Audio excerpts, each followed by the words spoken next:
ये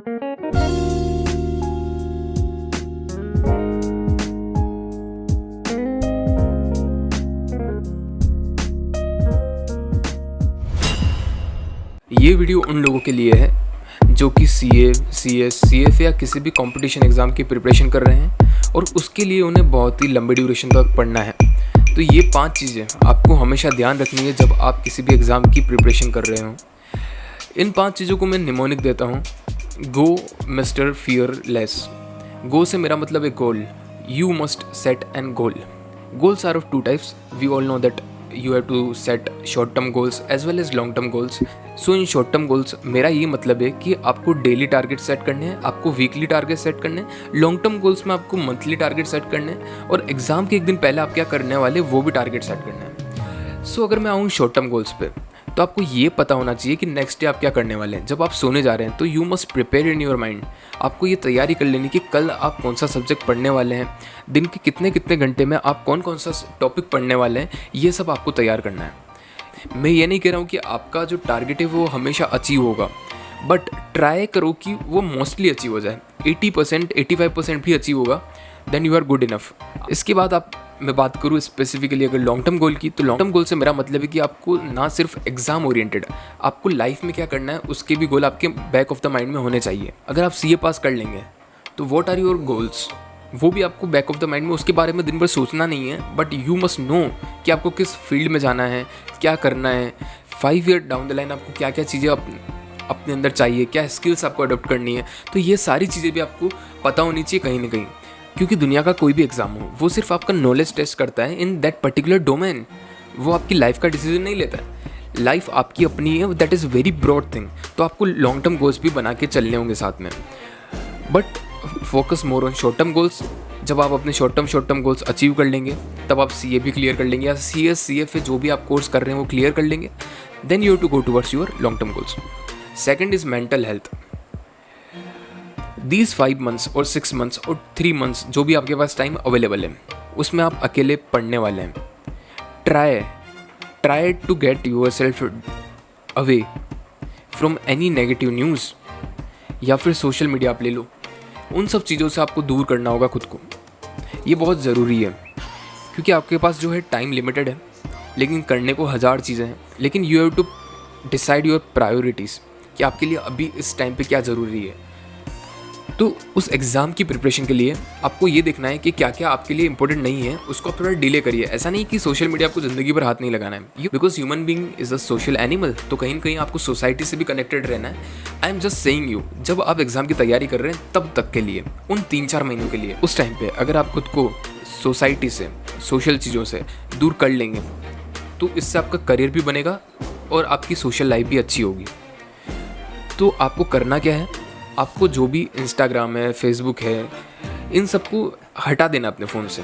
अच्छा, अब बहुत सारे लोग बोलेंगे कि हमें इंस्टाग्राम, फेसबुक या दूसरी जो चीज़ें हो गई यूट्यूब वगैरह, उनसे बहुत ही इंपॉर्टेंट अपडेट्स मिलती है, एग्ज़ाम में क्या चेंजेस हो रहे हैं। You are correct my friend, आपको सारी अपडेट भी लेनी है। You must have to remain updated with everything. But क्या ज़रूरी है कि आप अपने ही फ़ोन से अपडेट रह सकते हैं? You can use your parents phone. मैं ऐसा ही करता था। तो मैं जब सीए फाइनल की प्रिपरेशन कर रहा था तो उन 5-6 महीनों में मेरा फ़ोन मैंने बिल्कुल बंद कर दिया था।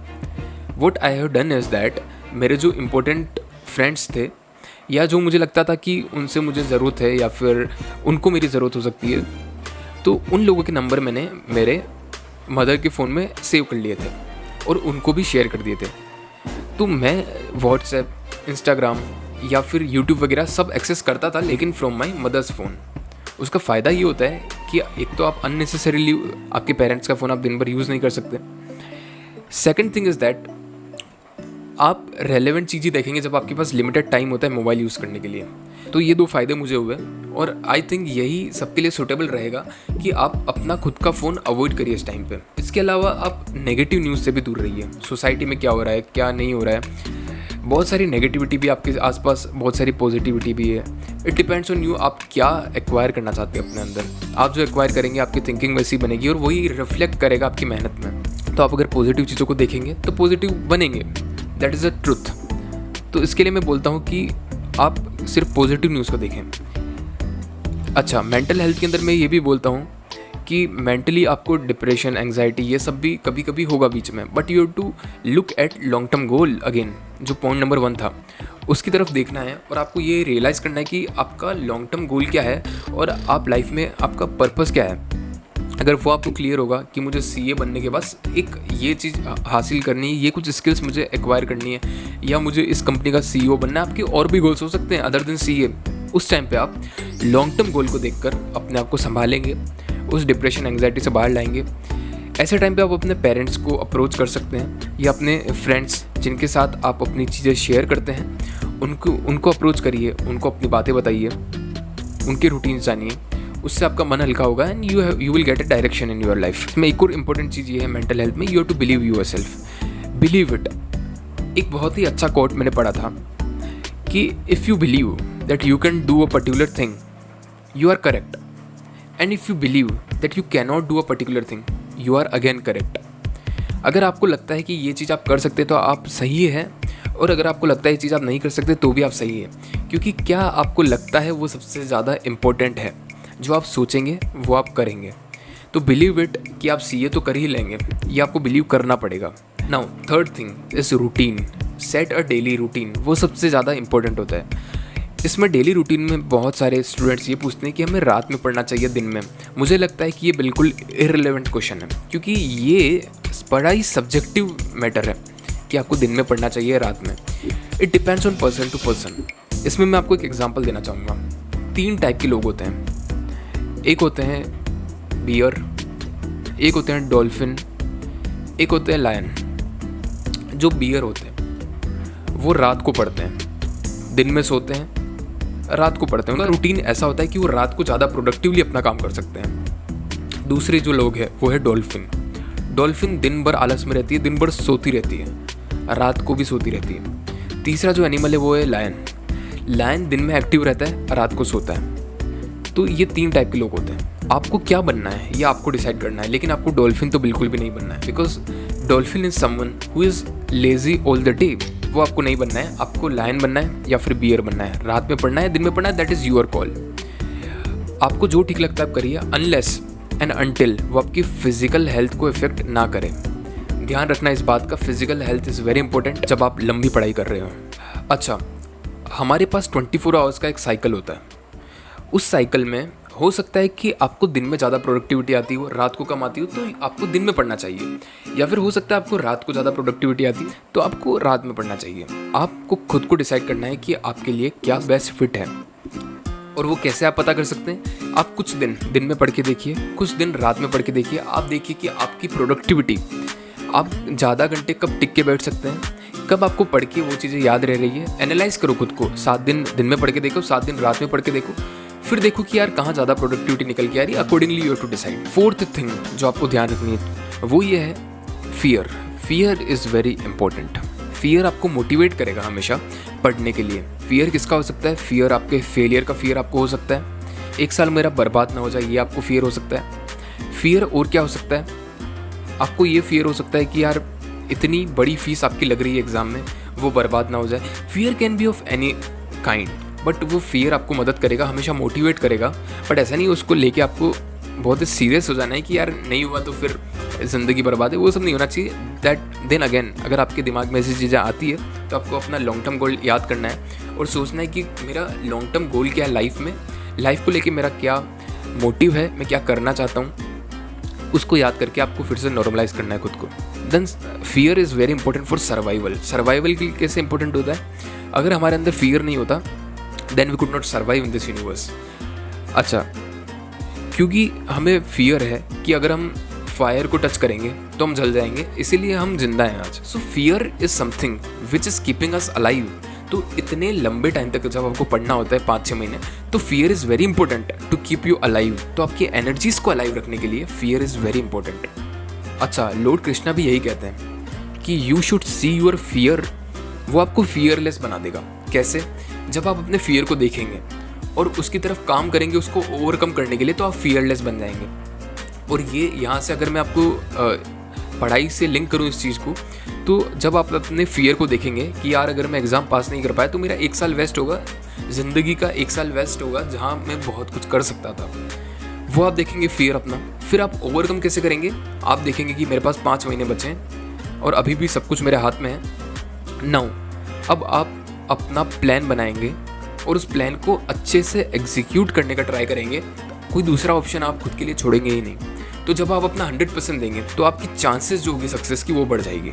तो आप उसको ओवरकम करने के लिए अपने स्टेप्स लेंगे तो आप फियरलेस बन जाएंगे। That is the whole crux of that thing. आखिरी पॉइंट, 5th पॉइंट, ये जो आपके पास 5 महीने या उससे भी कम टाइम है किसी भी कंपटीशन एग्ज़ाम के लिए तैयारी करने के लिए, मैं मानता हूँ कि ये आपका ट्रांजिशन फेज़ होता है। ट्रांजिशन फेज़ से मेरा मतलब है कि अभी तक आप स्टूडेंट लाइफ में थे और स्टूडेंट लाइफ से आप निकल के प्रोफेशनल लाइफ में एंटर हो रहे हैं। तो इसको खाली आप ये मत देखिए कि आप ये 5 महीने आपको पढ़ाई करने के लिए मिल रहे हैं। Look it in a broader way कि मान लो 5 महीने बाद आप कोई एग्ज़ाम क्रैक कर लेते हैं, सपोज सीए आप क्रैक कर लेते हैं, तो जब आपके हाथ में वो डिग्री आएगी सीए की, तो क्या आप एज अ पर्सन चेंज हो गए? वो डिग्री हाथ में आने से क्या आप एज अ पर्सन चेंज हो गए? नहीं, आप एज अ पर्सन वही हैं जो आप एज अ स्टूडेंट थे। आपकी लाइफ में कोई चेंज नहीं आएगा। आप रियलाइज़ करेंगे जब आप सीए का आपका रिजल्ट आया, पास लिखा हुआ आया, तब आपकी लाइफ में कोई ड्रास्टिकली ऐसा कुछ नहीं होने वाला कि आपको बहुत ही ज़्यादा नॉलेज आ गया उस दिन। हाँ, फीलिंग ज़रूर होगी आपको कुछ दिनों तक, लेकिन वो भी आपको धीरे धीरे 1 हफ्ते में उतर जाएगी। सो आई एम जस्ट सेइंग कि आप एज अ पर्सन कैसे खुद को स्ट्रक्चर करते हैं इन 5 महीनों में, वो बहुत इंपॉर्टेंट है। आपको ना सिर्फ अपनी पढ़ाई पर ध्यान देना है, इसके साथ आपको ये भी ध्यान देना है आप क्या हैबिट्स बना रहे हैं। सपोज़ आप फिजिकली फिट रहने के लिए डेली एक्सरसाइज करते हैं, तो वो आपकी हैबिट है जो आप लॉन्ग टर्म तक फॉलो करेंगे, तो वो भी ज़रूरी है।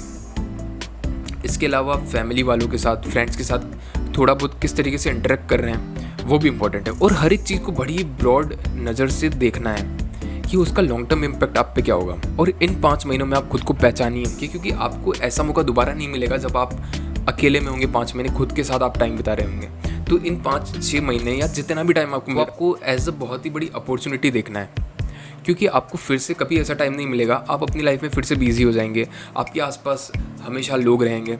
ये टाइम ऐसा है जब आप आइसोलेशन में हैं, जब आप खुद के साथ टाइम बिता रहे हैं, तो इस टाइम को खुद के साथ जो आप बिता रहे हैं, तो आप इसमें मैक्सिमम सीखिए कि आपके अंदर क्या है, आप एज अ पर्सन कैसे हैं, आप खुद को एज अ पर्सन डेवलप करने की कोशिश करिए। तो मैं यही कहूँगा। इसके बाद मैं आपको कुछ दूसरे पॉइंट्स बताऊंगा जो भी आपको ध्यान रखना है। आपको अपनी फिजिकल हेल्थ का ध्यान रखना है। डेली आपको कम से कम 15 मिनट से आधा घंटा तो आपको फिजिकल हेल्थ पे ध्यान देना है। दिन के 15 मिनट आपको एंटरटेनमेंट पे ध्यान देना है। मैं क्या करता था अगर मैं आपको बताऊं, तो वाइल स्टडिंग तो जब मेरा रूटीन था उसमें मैंने 15 मिनट निकाले थे म्यूज़िक के लिए। उस टाइम मैं गाने सुनता था या अपना गिटार प्ले करता था। तो ये 15 मिनट मेरे खुद के अपने थे, जो मैं आपको बता रहा हूँ कि खुद को भी आप पहचानिए। तो मेरा जो पैशन है वो मैं करता था। अच्छा, और एक और बहुत इंपॉर्टेंट चीज़ है, आपको हमेशा अपडेट रहना है। आपको नेगेटिव न्यूज़ से, जैसे मैंने आपको कहा, वो दूर रहना है, लेकिन आपको कुछ पॉजिटिव चीज़ें भी अपने अंदर लानी है। उसके लिए आपको ऐसा ना हो जाए कि 5-6 महीने बाद आप जब CS या CFA क्लियर कर रहे हैं तो आप अपडेटेड नहीं है मार्केट में क्या चल रहा है। सो वो आप कैसे अपडेटेड रह सकते हैं? आप न्यूज़पेपर पढ़िए या फिर आप मैगजीन्स पढ़िए, अच्छी इन्फॉर्मेटिव वीडियोज़ देखिए उसमें। और इतने लंबे टाइम जब आप पढ़ते हैं तो आपको मोटिवेशन की ज़रूरत होती है। तो 15 मिनट आप कोई भी ऐसी मोटिवेशनल वीडियो देखो या फिर उन लोगों से बात करो जो कि ऑलरेडी आपके घर परिवार में CA कर चुके हैं। सो इन 5 चीज़ों का ध्यान रखिए आप। एक बार फिर से मैं आपको बताता हूँ वो 5 चीज़ें क्या है। वो है गो मिस्टर फियरलेस। गो से मेरा मतलब है goal. You must have to set long term short term goals. M से मेरा मतलब है मेंटल हेल्थ। आपको डिप्रेशन में नहीं आना है, आपको खुद को मोटिवेटेड रखना है, मेंटली स्ट्रॉन्ग बनाए रखना है। तीसरा R से मेरा मतलब है routine. You must have to develop a daily routine. दिन में पढ़िए, रात में पढ़िए, जैसा आप कंफर्टेबल है वैसा पढ़िए, लेकिन आपका रूटीन होना चाहिए। 4 चीज़ें फियर भी काफ़ी इंपॉर्टेंट है, क्योंकि फियर आपको मोटिवेट करेगा, वो आपको किक देगा। लॉन्ग टर्म में सर्वाइवल के लिए फियर बहुत ज़रूरी होता है। 5th थिंग इज़ लेस से मेरा मतलब है कि लेस देन 5 मंथ जो आपके पास बचे हैं, या लेस देन 4 मंथ्स और XYZ टाइम जो आपके पास बचा है, वो आपका ट्रांजिशन फेज़ है। यानी आप स्टूडेंट से प्रोफेशनल बनने वाले हैं, तो उसे सिर्फ पढ़ाई में मत लगाइए, उन्हें आप खुद को डेवलप करने में भी लगाइए। इसके अलावा मैंने आपको कुछ अदर पॉइंट्स बताए, जैसे फिजिकल हेल्थ का भी ध्यान रखना है। आपको आपके इस टाइम में हमेशा पॉजिटिव रहना है, नेगेटिव न्यूज़ से दूर रहना है, हमेशा अपडेटेड रखना है खुद को, फैमिली टाइम, फन, ये सब भी बहुत ज़रूरी है। तो अगर इन चीज़ों का आप ध्यान रखेंगे तो आपके सक्सेस के चांसेस बहुत ज़्यादा बढ़ जाएंगे, और ये जो आपका टाइम है ये भी आप काफ़ी स्मूथली निकाल लेंगे। और उसके साथ जो आपका गोल है वो भी आप अचीव कर लेंगे। So best of luck to all those guys जो किसी नई जर्नी पर निकले हैं और ख़ुद को एक्सप्लोर करने की ये जो जर्नी है, आई होप कि ये आपके लिए बहुत ही एक्साइटिंग हो और आपको ये बहुत ही स्मूथली सक्सेस तक लेके जाए। Thank you very much guys, stay tuned for more such videos, see you.